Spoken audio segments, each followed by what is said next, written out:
Well, howdy there, Internet people. It's Dana again, and today you're at Research Road.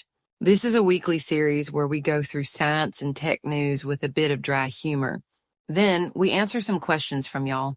Today is the 14th of January, 2025, and on this date, way back in 1798, famed inventor Eli Whitney. Can you guess? Are you thinking back to middle school and just know I'm about to say something about the cotton gin? Nope. On this day, he became one of the first industrialized U.S. defense contractors after obtaining a contract to supply more than 10,000 muskets to the Army.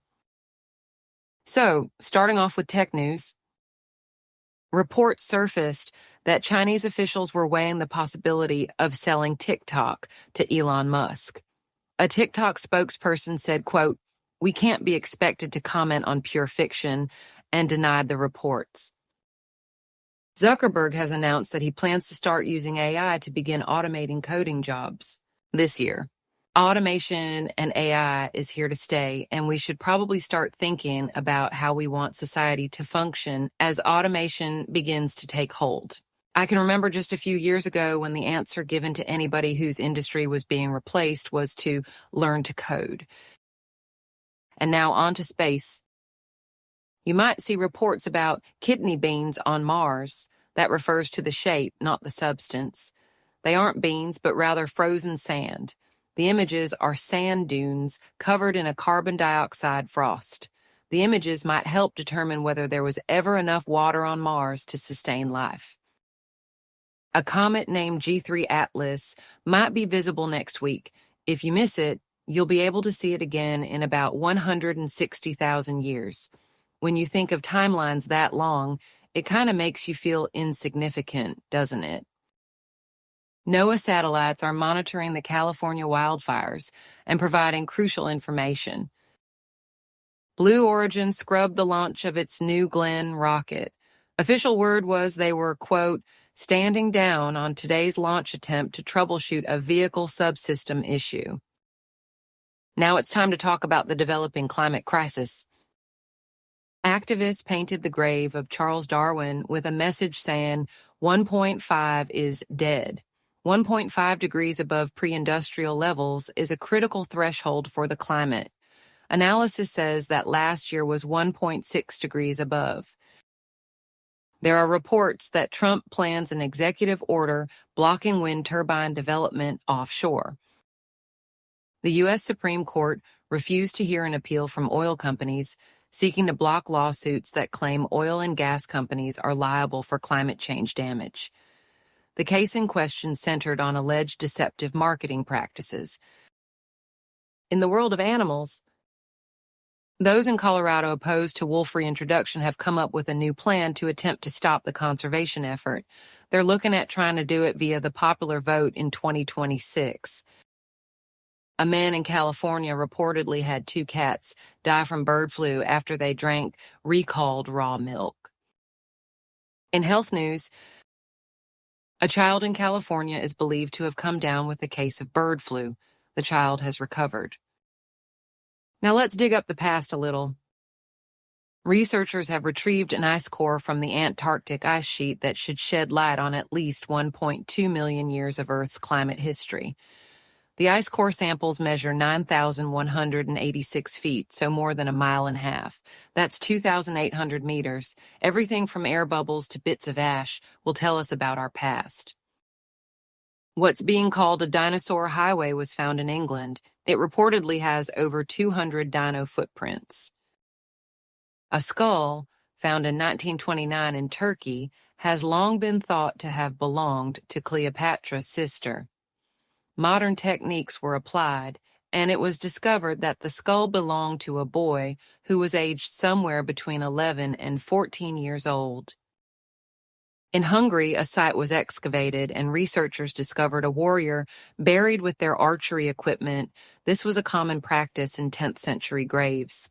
However, researchers believe the person to be a woman. This is the first known instance from the area where a woman was buried with weapons. And now on to oddities. Researchers are using lasers to study the tattoos on mummies from Peru. The mummies are from the Chankay culture, which flourished before the arrival of Europeans. There's been a few headlines about a mysterious, quote, ghost island that emerges and vanishes.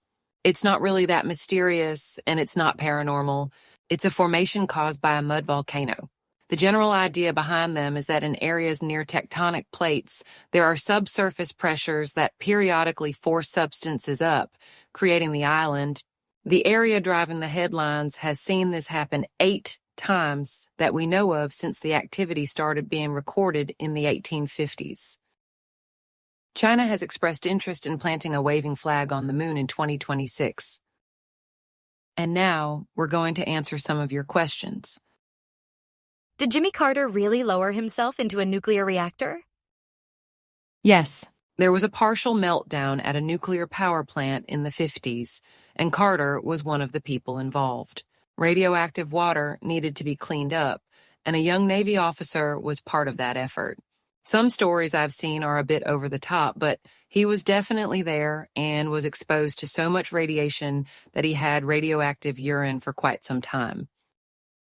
I've got a friend convinced there's a ghost island in the Caspian Sea.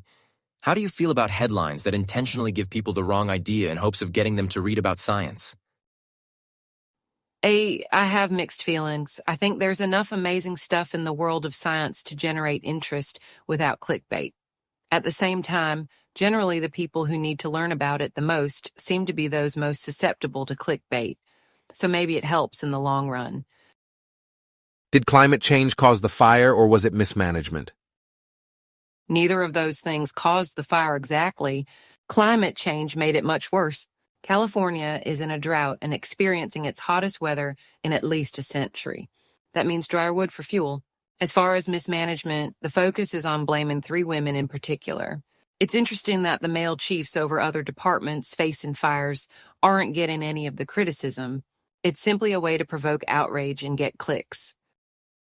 I have a friend who fell down a survival, patriot-charmed conspiracy rabbit hole and believes something crazy about the fires and something about space lasers.